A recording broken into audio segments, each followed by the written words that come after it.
Okay, think about this for a second. Imagine you're learning to drive, right? You've like nailed the written test, you've practiced parking in an empty lot, but how do you actually get from knowing about driving to, well, being trusted to handle rush hour traffic alone? It's a real gap, isn't it? In a lot of high stakes fields, we've relied on exams, checking off skills lists. But that often leaves this huge question hanging. How do we really know someone's ready for independent action out there in the real world? Well, today we're doing a deep dive into a concept that offers a pretty powerful answer, especially in health professions education. For those of you who follow competency-based medical education, you know the big challenge is always connecting those abstract skills to what actually happens day to day in a clinic or hospital. So today we're focusing on Entrustable Professional Activities, EPAs for short. And these have really shifted the conversation. It's less about what you know and much more about what you can actually be trusted to do. Our mission here is to unpack what EPAs really are, why there's such a big shift in training and assessment, what the upsides are, and yeah, the challenges in actually making them work. We want to give you a clear picture of this whole framework, but without, getting totally bogged down in academic jargon. And for this deep dive, we've been looking at some really insightful stuff, including bits from Entrustable Professional Activities, Bridging Education and Clinical Practice, which has viewpoints from some key researchers. Yeah, and what's really fascinating, I think, is how EPAs are this practical evolution of competency-based medical education, or CBME. CBME traditionally looks at individual skills, maybe communication or knowledge of anatomy, things like that. But EPAs, they take those competencies and translate them into, well, actual concrete tasks, the stuff health professionals really do every day. Okay, so let me see if I'm getting this. It's moving beyond just knowing the theory or even showing you can do something in like a simulation lab. It's about whether you can actually perform that task reliably when it counts. That feels like a pretty big jump. It is. It's a huge jump, actually. And this direct link between educational goals and what happens in practice is so important. It lets us assess a learner's readiness for real responsibility much more authentically. Like Ten Cate pointed out way back in 2005, it's a fundamental shift from just theoretical knowledge to, proven practical capability. You're not just learning about caring for patients, you're learning to provide that care tangibly. And the word that keeps coming up is trust. That seems central. But how do you measure that? How do you standardize trust in medicine? It sounds almost subjective. Well, that's where it gets really interesting. And frankly, where the power of EPAs really lies, it's not just a vague gut feeling, though. Supervisors aren't just checking if a learner, say, knows the steps or can demo the skill. They're making a judgment. Can this person be trusted to do this critical task without me looking over their shoulder? And that decision, it's based on observable performance, yes, but also on the supervisor's informed judgment built up over time across different situations.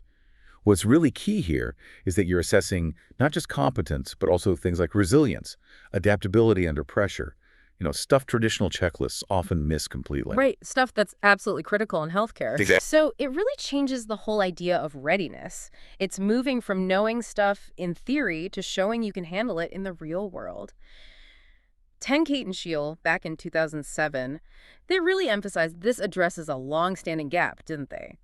How does this actually feel for the learners, beyond just being assessed differently? Well, just think about it. We all know people who are incredibly knowledgeable, book smart, right? Yeah. But they struggle to apply it effectively when things get messy.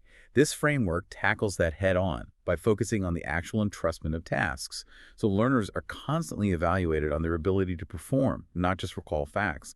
It pushes them to develop practical wisdom, not just knowledge. That makes sense. That vision of trust and readiness, it sounds really compelling. But like any big change, I'm guessing putting EPAs into practice isn't always smooth sailing. What are some of the big practical hurdles? Oh, absolutely. And that's a crucial point. The concept is strong, but implementation, yeah, it can get complex. The first major challenge is just defining the EPAs themselves.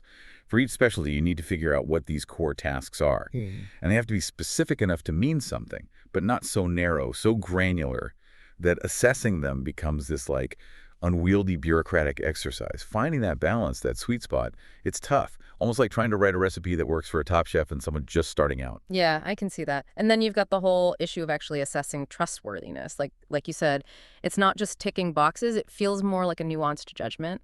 It absolutely is. And that often means a lot of faculty development. Yeah. You need to train the supervisors, the assessors, help them be more consistent, reduce subjectivity in those entrustment decisions. Chen and colleagues talked about this back in 2015. It's a skill for the assessor too, It's a bit like, well, like deciding if your teenager is really ready for the car keys. It's more than just passing the test. It's about observing them, their judgment over time, that Yeah. kind of gut feeling, but an informed gut feeling. Mm. And I guess there's always that tension, especially in medicine. You need to let learners grow, but patient safety has to be number one. No question, that's the tightrope walk. There's this critical tension between keeping patients safe and letting the learner develop autonomy. Yeah. If you supervise too closely, too much hand-holding, you can actually stifle their growth. They might never learn to truly take initiative to navigate tricky situations on their own. Right. Always relying on that safety net. Exactly. But the flip side, Yeah. The flip side is obviously much scarier. Giving too much independence too early could lead to patient harm. That's the absolute worst outcome. It's like a high wire act, isn't it? it really is. And the stakes couldn't be higher. Kennedy and others pointed this out in 2008. It's all about finding that precise point where a learner is ready for more responsibility, ready to be stretched, but without ever compromising patient well-being. So, okay, those are some significant challenges. How are medical education programs actually tackling these? What practical solutions are helping make EPAs work on the ground? But one really important approach is using structured levels of supervision. Ten Cate, for instance, proposed a 5-level scale back in 2005. It basically provides a clear roadmap. You start with, say, direct supervision for everything, then maybe indirect supervision available immediately, moving towards remote supervision, and finally, full independence. It scaffolds the process. That makes a lot of sense, kind of building up responsibility gradually, like stages or levels. Okay, what else helps make those big entrustment decisions feel fair and reliable? That's where something called programmatic assessment comes in really handy. So instead of just relying on one exam or one observation on one particular day, you gather lots of different pieces of information, different data points from various settings over a longer period of time. This gives you a much more holistic, rounded picture of the learner. It makes those entrustment decisions much fairer, much more reliable, because it's not based on just one snapshot. Right, not just one person's opinion or one good or bad day. Exactly. It's a longitudinal view. And imagine this changes the nature of feedback quite a bit too, makes it less vague, maybe more useful for the learner. Can you give us an example of how that works? Oh, absolutely. This is where EPAs, I think, become really powerful on a personal level for the learner. In my own experience, both teaching and clinically, EPAs make feedback so much more concrete, more tied to actual responsibilities. So instead of saying something general like, you need to work on your communication skills, which is okay, but what does that really mean? How do you act on that? With EPAs, the feedback can be super specific. A supervisor might say, look, you're not quite ready to independently break bad news to a patient's family yet. Let's focus on that specific task. We'll work on empathy, clarity, maybe watch me do it a few more times than you try with me there.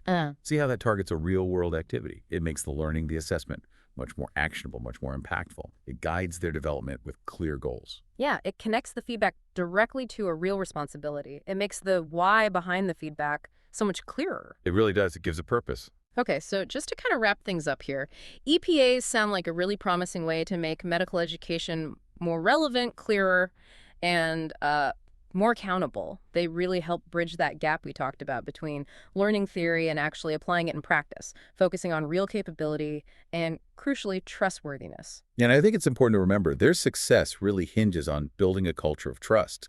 It needs structured feedback loops and real ongoing engagement from faculty. It's not a one-off fix. It's a continuous process of refinement, Yeah. always balancing patient safety with helping learners grow. Absolutely, a really important balance. So as we finish this deep dive, we want to leave you with a question to think about. Considering these ideas around entrustment, this focus on readiness for specific tasks, where else could this apply? In your own life, your own profession? Think about any area where assessing readiness for critical tasks is vital. Maybe it's business leadership, maybe tech development, maybe even just mentoring someone. How might thinking in terms of entrustable activities change how we approach learning, how we think about giving responsibility in those areas? Something to mull over.